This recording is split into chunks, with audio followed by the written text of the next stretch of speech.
কোন শিক্ষিকা বাচ্চাদের জন্য ঠিক নয়? সহজ মনে হলেও এটি ৯৯% মানুষকে বিভ্রান্ত করে। তোমার লজিক্যাল স্কিল পরীক্ষা হবে, চেষ্টা করো, শেষে উত্তর জানানো হবে। দ্বিতীয় চ্যালেঞ্জ, এখান থেকে ৯৯ নাম্বারটি খুঁজে বের করতে পারো।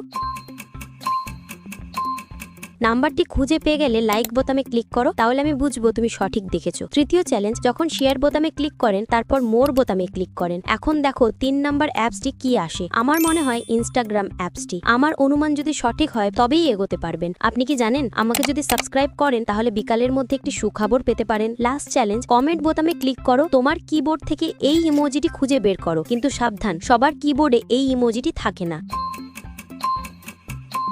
পেয়েছো নাকি? চলো সবশেষে উত্তর প্রকাশ করি। বাম পাশের শিক্ষিকা ক্লাসে দাঁড়িয়ে সেলফি তুলছেন, বাচ্চাদের দিকে খেয়ালই নেই। কিন্তু ডান পাশের শিক্ষিকা কড়া হলেও অন্তত পড়াশোনায় মন দিচ্ছেন, তাই বাচ্চাদের জন্য ঠিক নন।